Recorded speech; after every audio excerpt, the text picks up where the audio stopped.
Bonjour. Bienvenue pour ce Top Flop Film 2022, ça fait longtemps que j'ai pas fait de top comme ça, j'en avais fait auparavant dans mon ancienne chaîne, et c'est quelque chose qui d'habitude me plaît pas trop, enfin, en tout cas je trouve ça pas très, original, mais là cette année j'ai trouvé une petite idée qui me permettrait de parler de tous les films que j'ai pu voir cette année, et justement le but c'est de pas parler que des films que j'ai aimés ou pas aimés dans un traditionnel top flop, mais vraiment essayer de parler de tous les films que j'ai pu voir.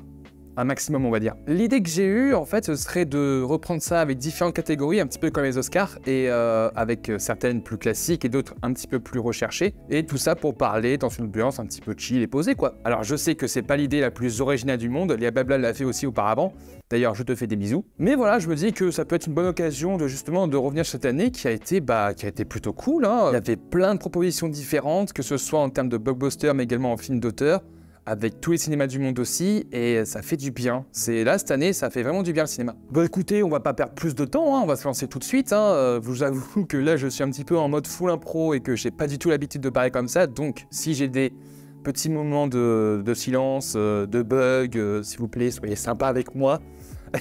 Ouais, je préfère quand c'est écrit, hein, parce que quand je parle en full impro, soit je parle trop vite, soit je dis que la merde, donc je préfère avoir un petit texte avec moi, mais bon, là je sais à peu près où me diriger, où est-ce que je vais. Ce que je voulais dire surtout avant, c'est que ce top et ces flops, et en tout cas tous ces trucs vont être subjectifs, hein, bien sûr, et aussi je n'ai pas tout vu, donc dans tous les cas, n'hésitez pas à partager ce que vous avez vu cette année, et également par rapport aux différentes catégories que je vais proposer, et comme ça on va pouvoir en parler tous ensemble, quoi, dans la joie et la bonne humeur. On va commencer tout de suite, installez-vous confortablement avec un petit chocolat chaud, parce que le chocolat chaud c'est meilleur, et je vous souhaite un très bon visionnage. Donc, j'ai commencé par quoi? Là, on va commencer par les catégories un petit peu plus classiques, les catégories phares. Et là, j'ai commencé par meilleure musique de film. Le thème principal, on va dire la bande originale, hein, donc les trucs composés. Moi, c'est le thème du film The Stranger sur Netflix, que j'aime beaucoup, que j'ai beaucoup aimé. Déjà, le film en soi est super intéressant. Il y a une vraie atmosphère très glauque dans le film, même si je trouve ça un peu long et un petit peu flou par moment en termes de narration, mais j'ai pas boudé mon plaisir et je trouve qu'un des points forts du film, c'est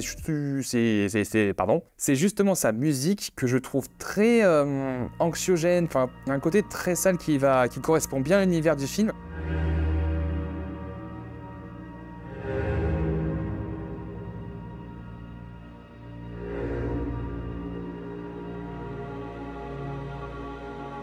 Et je vous conseille vivement le film parce que déjà j'aimerais bien voir votre avis sur le film déjà en question, et surtout parce que ça reste une très bonne proposition. En meilleure chanson, cette année on a eu pas mal de trucs, hein. Moi je sais qu'un des premiers films qui vient en tête en termes de chansons, donc là c'est un truc chanté, je dirais le film d'animation japonais Inu-Oh. Donc ça j'en parlerai plus tard, mais je sais que moi je mettrais comme chanson préférée Ciao Papa de Pinocchio de Guillermo del Toro. La musique la chanson je la trouve tellement belle. C'est la voix du petit garçon, elle est vraiment incroyable, que ce soit en VO et en VF. Time has come to say farewell. For how long will I go? Is it far? No one knows, no one can tell. Mais ouais, elle est magnifique, enfin, c'est toute douce, toute mignonne, et le film, lui, il est pas tout mignon. Je mettrais aussi une mention spéciale, alors là, je parle des films, mais après, je parlerai un petit peu série, mais je mettrais quand même une mention spéciale pour le générique de Cyberpunk Edge Runners. Donc ça, c'est, comment il s'appelle déjà? Oui, c'est Franz Ferdinand qui ont fait la musique, et j'adore le générique, je le trouve incroyable. Donc voilà, c'est une petite mention spéciale comme ça.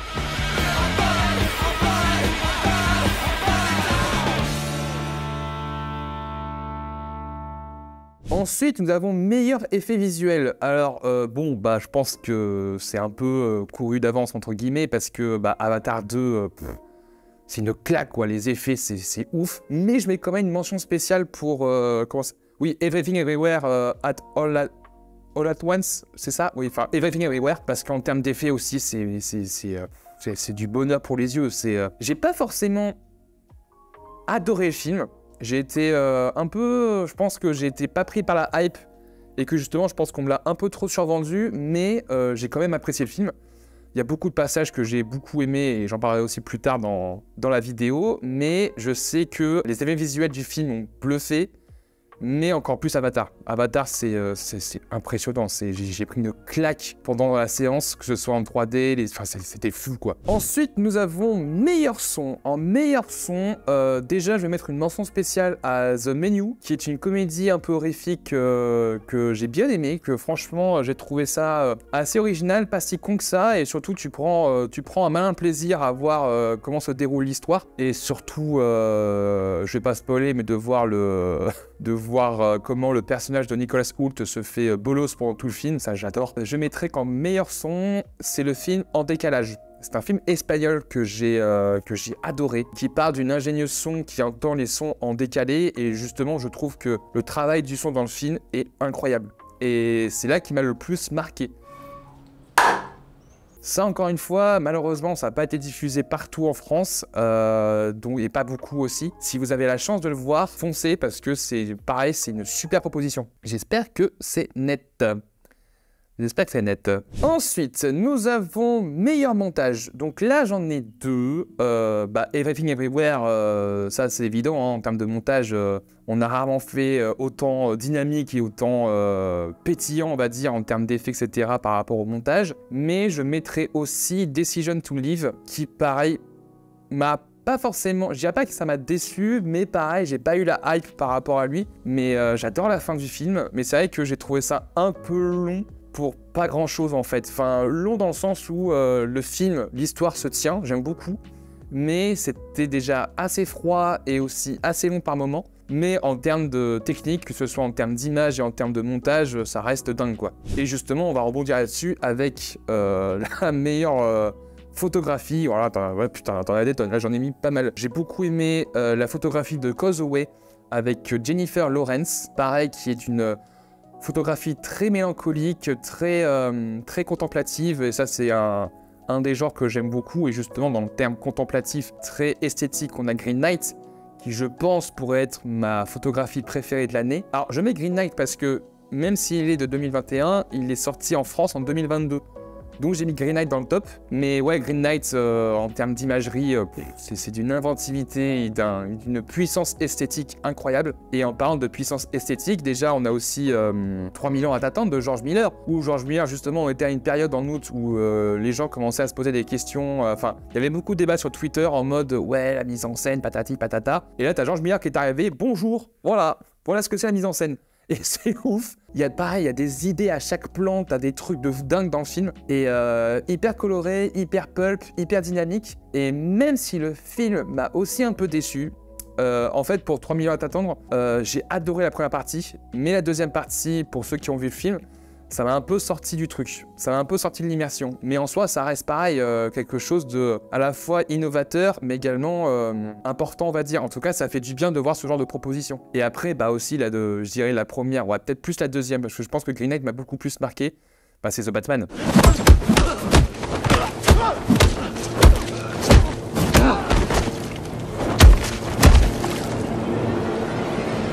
The Batman, il y a mon plan préféré de l'année à l'intérieur. Toute l'esthétique avec ce mélange de couleurs sombres, de couleurs chaudes, qui crée vraiment un Gotham qui ressemble beaucoup à la série animée, mais aussi qui a ce côté très réaliste, mais également ce côté très comics. Le chef opérateur, c'est Craig Fraser, et putain, franchement, encore une fois, il fait un travail impeccable, quoi. C'est devenu un de mes chefs-op préférés. Meilleur costume, j'en ai pas beaucoup, mais je sais que les costumes de Freaks Out m'ont beaucoup plu. Pareil, Freaks Out, c'est un film qui pareil, j'attendais pas mal. J'avais beaucoup d'attentes par rapport au film, et pareil, je l'ai trouvé très long.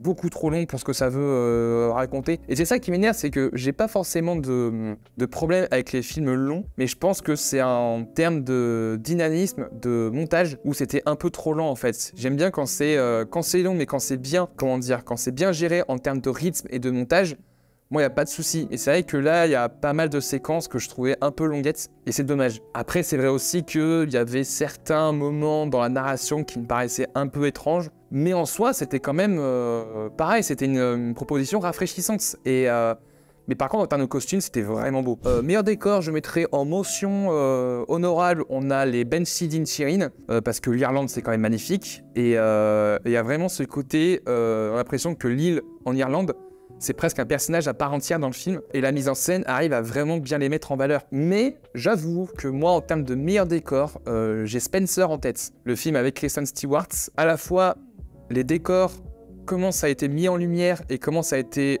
mis en avant aussi par l'image, c'est là où ça m'a plus bluffé. Et Spencer, ouais, c'était space comme film, hein. En fait, c'est bizarre parce que je trouve que Kristen Stewart joue excellemment bien, mais j'ai parfois un problème avec son accent. Donc c'est très étrange. Le film m'a beaucoup plu, en tout cas. Ça dénotait aussi par rapport au biopic, parce que je suis pas forcément fan des biopics en général. Lui, je trouvais qu'il avait vraiment une aura particulière. En termes de scénario cette fois-ci, donc quand je dis scénario, c'est pas forcément toute l'histoire, tu vois, il y a aussi la question des dialogues, la question de l'enchaînement des séquences, etc. En termes de mention spéciale, j'aurais Enquête sur un scandale d'État.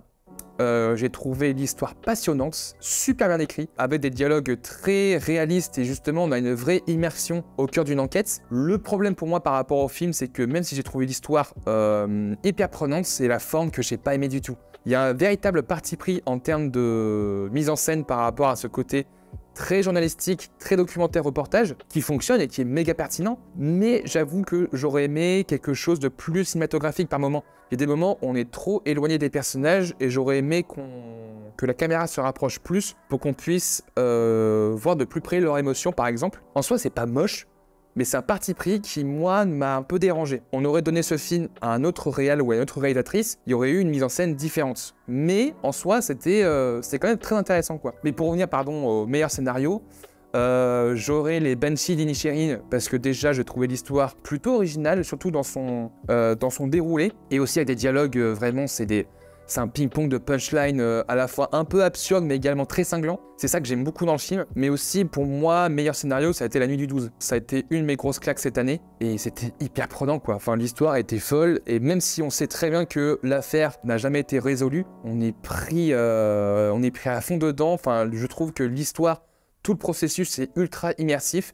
Et ça fonctionne grave. Nous avons ensuite, alors là c'est un peu... j'ai voulu changer un petit peu parce que il va y avoir des catégories genre meilleur acteur, meilleure actrice, mais je voulais quand même revenir sur les personnages parce que au-delà de la performance des acteurs, j'ai trouvé que l'écriture de certains personnages était incroyable et je voulais les mettre en avant. Par exemple, on a le meilleur personnage masculin pour moi, c'est Waymond dans Everything Everywhere. Je trouve son personnage mais incroyable, d'une bonté, d'une bienveillance et d'une douceur qui fait du bien. C'est vraiment, toutes ses répliques sont incroyables et je trouve le personnage mais foncièrement bon et ça fait du bien de voir des personnages comme ça parce que j'ai l'impression que de plus en plus on a du mal à mettre en avant des personnages positifs en fait, enfin purement positifs. Et Waymond en tout cas dans tout ça, ça sort un peu du lot cette année et j'aime beaucoup. Et en termes de personnages féminins, Siobhan, je sais pas si je prononce bien, ouais, Siobhan dans les Banshees d'Inisherin, ce personnage est dingue.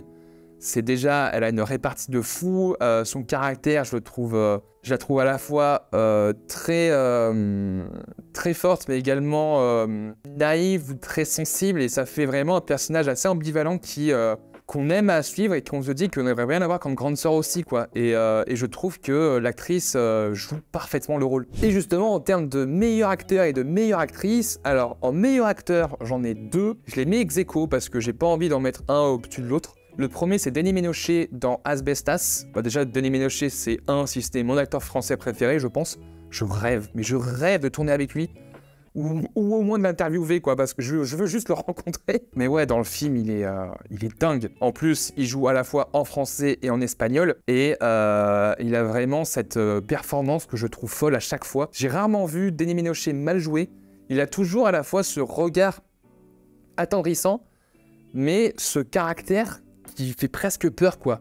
Bah d'ailleurs, je vous conseille Jusqu'à la garde parce que là, il est terrifiant dans le film. Et le deuxième acteur, c'est Anthony Hopkins dans Armageddon Time. C'est le grand-père qu'on veut tous savoir, quoi. Enfin, c'est pareil, je parlais tout à l'heure de Waymond qui est un personnage foncièrement bon.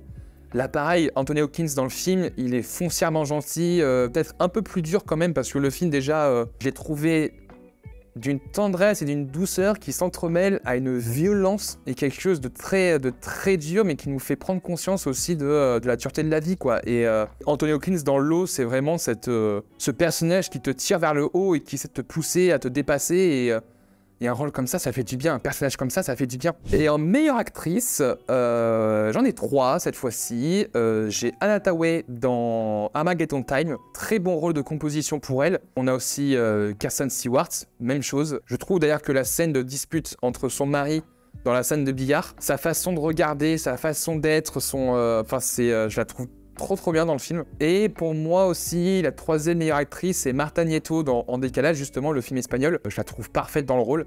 Au départ, je la trouve à la fois antipathique, mais au fur et à mesure, on prend de plus en plus d'empathie pour elle par rapport à ce qu'elle vit. Et elle arrive à avoir une évolution qui parfois fait froid dans le dos par rapport au concept du film, mais aussi qui la rend méga attachante en fait. Donc ouais, je pense que c'est ces trois actrices, pour moi, les meilleures de l'année. Je voulais finir sur le meilleur film d'animation, parce que déjà, je trouve que on a eu une putain d'année en termes de film d'animation. Malheureusement, j'ai pas vu le Chapeauté 2, qui a l'air quand même assez cool. Le troisième, je dirais Apollo 10,5, où là, c'est vraiment ce mélange entre...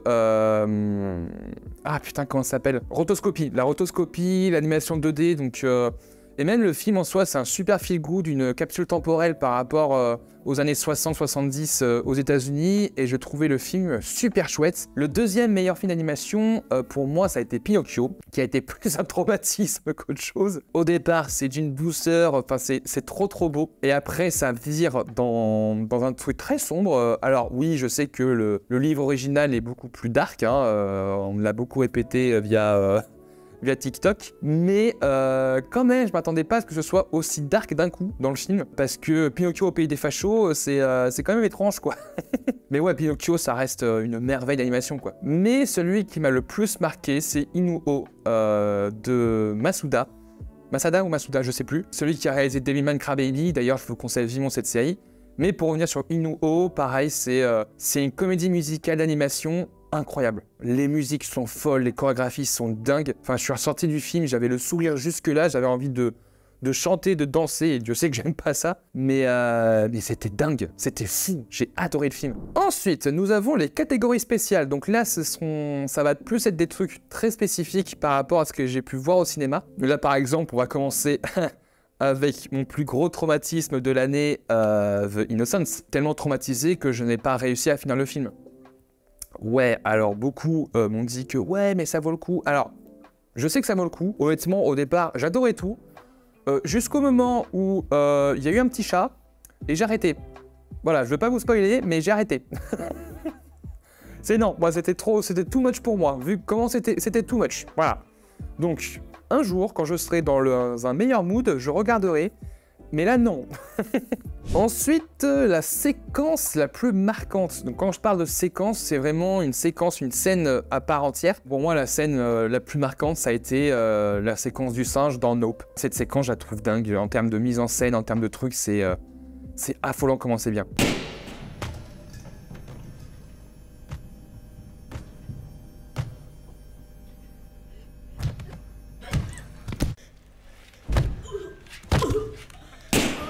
On a le plan le plus marquant. J'avoue que le plan sous le pont dans Maine m'a beaucoup marqué avec cette silhouette très dérangeante tout au bout du plan. Mais pour moi, ça reste The Batman. Ce fameux plan à l'envers qu'on a vu dans la bande-annonce, c'est peut-être con à dire, mais à chaque fois que je vois ce plan, mais ça me fout des frissons et de fou, quoi. Je trouve ce plan trop beau. C'est sans doute une idée conne, parce qu'on se dit que bah oui, c'est évident, chauve-souris à l'envers. En termes d'intensité après la course-poursuite, la musique derrière, le ralenti, enfin ce plan me rend dingue. J'adore ce plan. Nous avons ensuite la réplique la plus belle, la réplique magnifique dans Everything Everywhere par rapport à Raymond. Dans cette séquence sublissime et enfin sa réplique... Oh là là, si tu sors pas les larmes, c'est que t'as un problème, quoi. 尽管离家让我心碎，我想告诉你，如果有来生，我还是会选择和你一起报税，开心一点。 Le cinéma préféré, le cinéma français. Enfin, encore une fois, le cinéma français aujourd'hui propose des choses incroyables. Et il est vraiment sous-estimé. Je pense qu'un jour, j'en ferai une vidéo de pourquoi je trouve que le cinéma français est sous-estimé, voire même incompris. Parce que oui, effectivement, il y a beaucoup plus de comédies que dans d'autres pays. Mais il y a quand même des propositions que si on s'y intéresse un petit peu, on y trouve du vrai cinéma. Et du cinéma ambitieux. Mais voilà, il faut savoir être ouvert par rapport à ça et s'ouvrir justement à ces différentes propositions, en fait, c'est tout. Et aussi, il faut que ce soit plus distribué, mais ça, c'est autre chose. Mais un jour, j'en ferai une vidéo, c'est sûr. Ensuite, j'ai meilleur film concept. Alors là, quand je dis film concept, c'est vraiment un concept par rapport à la narration, par rapport à la mise en scène. Ce serait The Chief, qui est un film en plan séquence et qui retrace une soirée pendant un restaurant et de voir comment le chef arrive à gérer toute son équipe et à gérer le restaurant. Et le film est fou. Encore une fois, regardez-le parce qu'il est trop bien. Et je pense que tous les restaurateurs de France devraient voir ce film. Notamment les clients devraient voir ce film.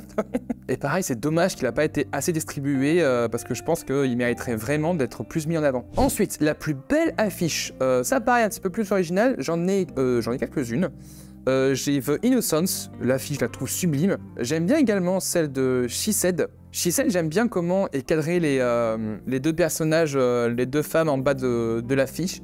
Et le titre tout en haut, je sais pas pourquoi, mais je trouve que y a un effet, le monde les domine par rapport à ce surcadrage, parce que moi de toute façon j'adore tout ce qui est surcadrage, ça c'est quelque chose que j'aime beaucoup. Et justement dans ce même principe, il y a celle de Causeway, dans cette même mouvance avec ce côté un peu décalage par rapport au centre de l'affiche.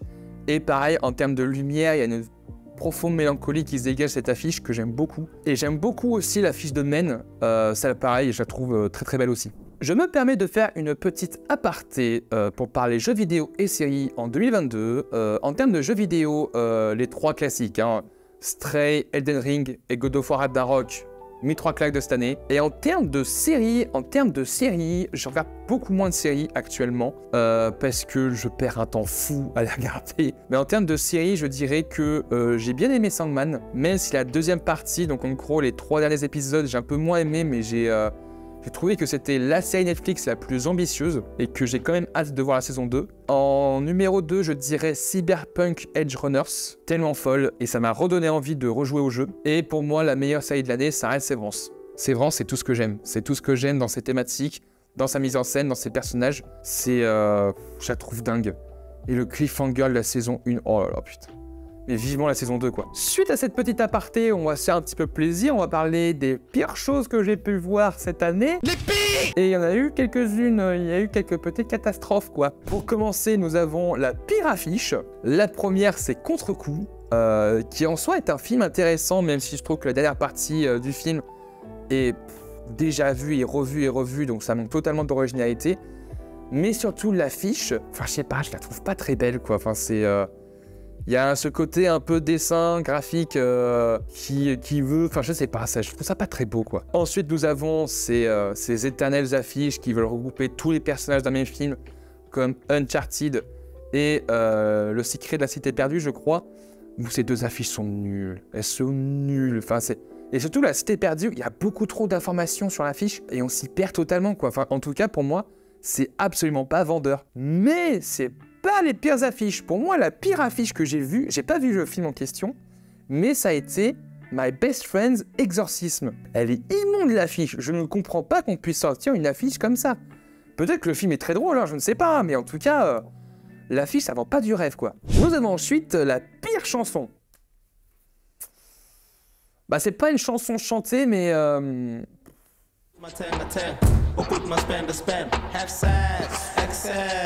En termes de pires effets spéciaux, je vais pas parler de la série She-Hulk, mais je vais parler de Thor.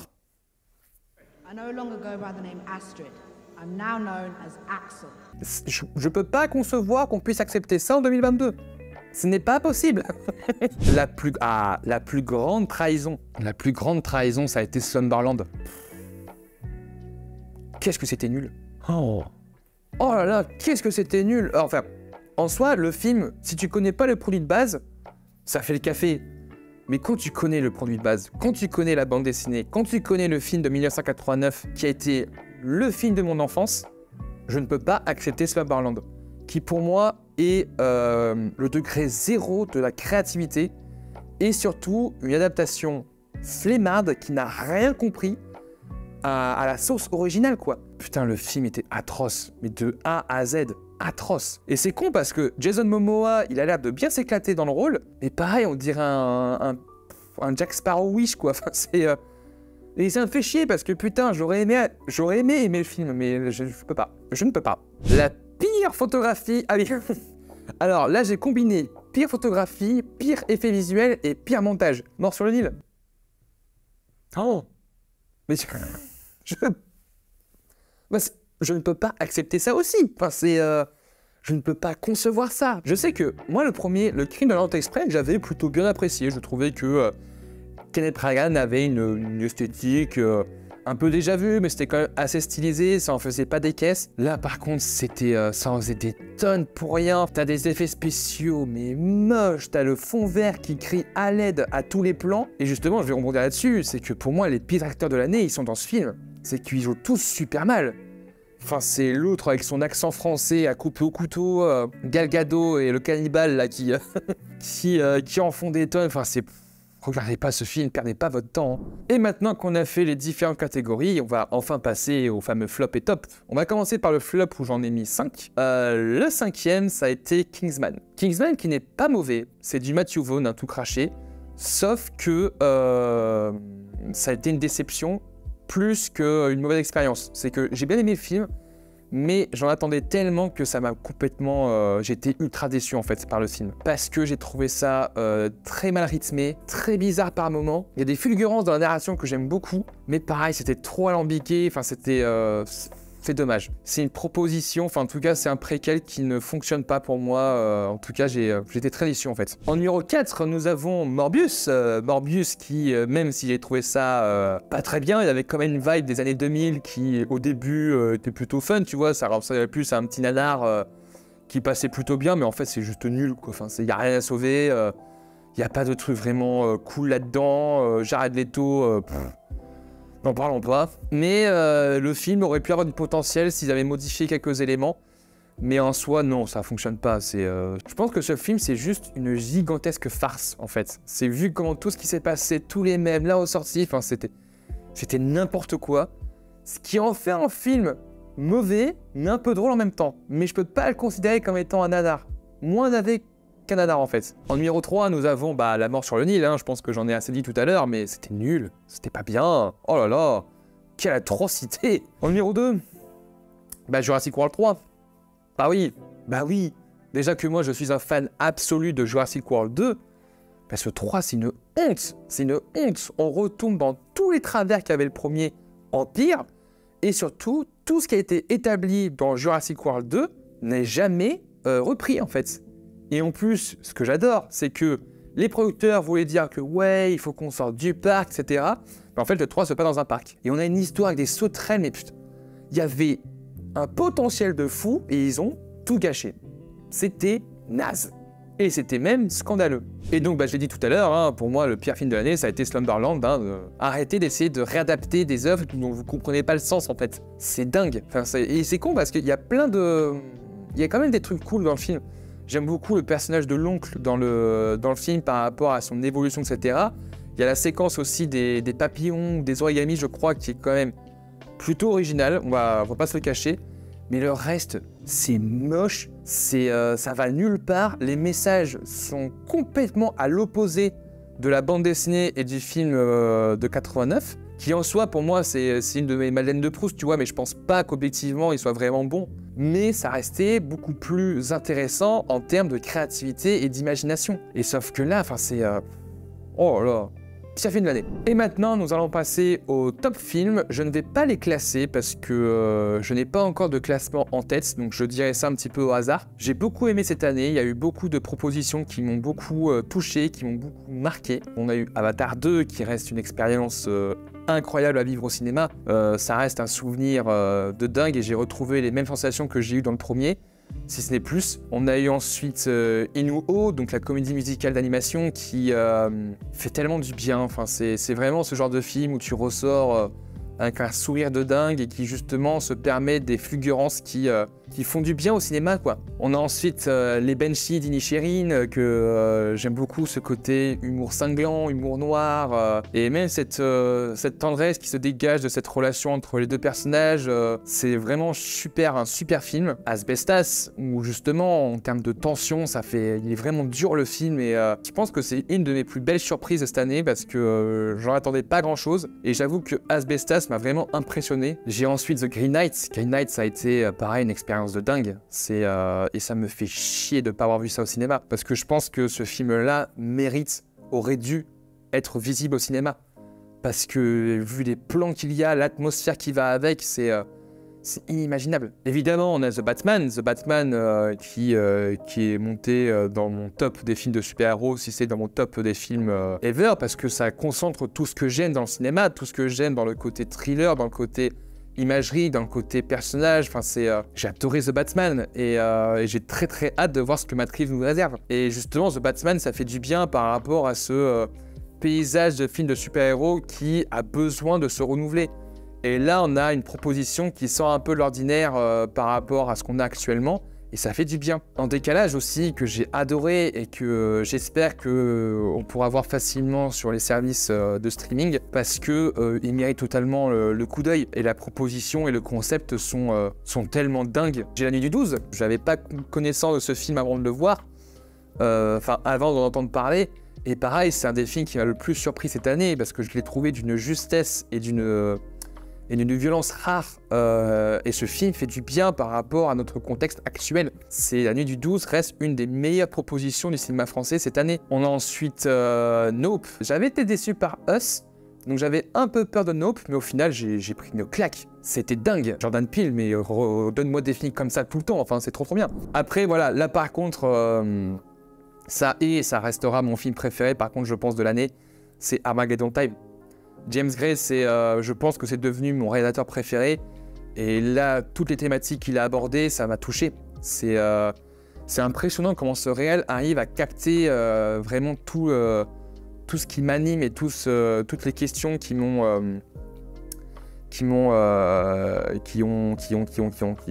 trouve plus mes mots encore une fois, arrêtez de me juger. Que j'ai pu me poser pendant ma vie, pas tout hein, bien sûr, mais voilà, c'était beau, c'était tendre, c'était dur aussi, la séquence de dispute entre le père et le fils. Putain, qu'est-ce qu'elle fait mal celle-ci, elle fait mal. Donc ouais, Armageddon Time, ça restera mon film préféré, je pense, de l'année. Et encore une fois, James Gray, c'est un des réalisateurs les plus sous-estimés actuellement, quoi. Bah écoutez, ce top est fini, ce top flop est fini, j'espère que ça vous a plu. J'aimerais quand même qu'on revienne un petit peu sur, avant de conclure la vidéo, sur le bilan de l'année par rapport à YouTube. Ça a été une année un peu étrange, on va dire, pour 2022. Plus une année de transition, parce que j'ai fait pas mal de tests sur la chaîne, que ce soit en termes d'analyse, en termes d'écriture, mais également en termes de concept. Pour ceux qui l'ont vu, j'ai sorti un nouveau concept qui s'appelle la crypte, qui je pense ne reviendra pas, parce que les histoires un petit peu obscures du cinéma, il y en a plein qui en parlent très bien, notamment Nicolas Delage, que je vous conseille vivement. Ça a été une année un peu, il y a eu des petits hauts, mais j'avoue, j'ai eu quand même 2-3 déceptions cette année, donc la crypte justement, qui a pas bidé, mais qui a eu un très mauvais départ. Ça m'a un peu affecté, on va dire. On a aussi Jurassic World 2, je m'attendais un peu plus d'interactivité par rapport à la vidéo, mais en soi, ça reste un score plus que bon. Hein. J'essaie un maximum d'être pas focalisé sur les chiffres, hein. Mais et après, j'avoue que ma vidéo sur la trilogie Before avec Léa, ça reste une de mes vidéos préférées en termes de thématique et aussi en termes de mise en scène, parce que voilà, tourner avec Léa, de toute façon, dès que je tourne avec des gens, ça reste beaucoup plus attrayant et c'est ce que j'aspire pour 2023, mais ça j'en parlerai après. Mais voilà, un peu déçu de voir que, et je comprends parce que le sujet est un peu obscur, mais voilà, j'essaie justement maintenant de trouver des meilleurs angles d'attaque pour pouvoir approfondir mes analyses plus que de trouver de nouveaux concepts. Donc ouais, en fait, je vois 2022 comme une année test et 2023, par contre, j'aimerais vraiment passer un vrai cap. J'ai pas envie de faire plus, j'ai envie de faire mieux. Mieux sur tous les aspects des vidéos. J'ai envie aussi de reprendre Twitch de manière active. J'ai vraiment envie de me refaire une vraie organisation par rapport à mon travail et par rapport à YouTube. Mais surtout, j'ai envie d'aller plus haut encore. J'ai l'ambition d'aller plus haut, de proposer plus de choses, de vous partager beaucoup plus de choses, beaucoup plus d'émotions. J'aimerais être beaucoup plus approfondi et beaucoup plus dans le côté personnel. Ensuite, j'aimerais faire beaucoup plus de mise en scène, faire beaucoup plus d'interviews. Et pas forcément de youtubeurs, mais également de techniciens ou de personnalités dans le cinéma, justement pour approfondir mes analyses. Mais voilà, j'aimerais vraiment passer sur le cap supérieur et sortir de ce décor fond noir, quoi. J'aimerais avoir soit un vrai décor, soit tourner en extérieur plus souvent, et j'aspire à ça pour l'année prochaine. Mais je le sens bien, je sais pas pourquoi, mais il faut encore que j'expérimente pas mal de choses. Je sens que je peux y arriver, j'ai envie d'y arriver, j'ai l'ambition pour ça. Et j'avoue qu'il y a un projet de livre un peu différent que j'aimerais bien mettre en place en 2023. C'est quelque chose de à part, de quelque chose de beaucoup plus personnel. Donc je me dis que je mets ça dans un coin de ma tête et je me dis que potentiellement pour 2023, je vais essayer de mettre ça en place. On verra. J'ai pas parlé du fait que suite à mon nouveau concept de la crypte, en fait, je me suis lancé sur TikTok et sur YouTube Shorts, sur ma chaîne secondaire, donc je mets tous les liens dans la description. Mais en gros, je me suis lancé dans les petites critiques rapides, à la fois pour me sortir un petit peu de ce carcan de YouTube avec ses vidéos longues, etc., pour sortir des trucs un peu en mode cours de récré. Mais aussi, le but, c'est de recommander beaucoup plus de films, parler un petit peu de ce que... et de créer aussi, surtout, plus d'interactivité entre vous et moi, parce que je trouve que ça manque un petit peu. Je pense que je parle pas assez avec vous et je pense que ces petites capsules pourraient aider à ça. Votre soutien est hyper important et je vous en remercierai jamais assez, parce que sans vous, j'en serais pas là aujourd'hui. Là, on est à 52 000 abonnés, c'est énorme, c'est presque inimaginable. Je pensais jamais en arriver là aujourd'hui et c'est grâce à vous, donc merci vraiment. Merci beaucoup de m'avoir suivi jusqu'ici, vous êtes restés longtemps. Je crois que c'est la vidéo la plus longue que j'ai faite. Merci en tout cas d'être resté jusqu'au bout, j'espère que ça vous a plu et que vous êtes resté quand même après le top et flop. Prenez soin de vous, n'hésitez pas à partager la vidéo si ça vous a plu et aussi à partager vos avis dans les commentaires par rapport à tout ce que j'ai pu dire par rapport au top et flop et par rapport aussi à la chaîne ou quoi que ce soit. Mais voilà, prenez soin de vous, passez une très bonne année et aimez les films que vous aimez, tout simplement.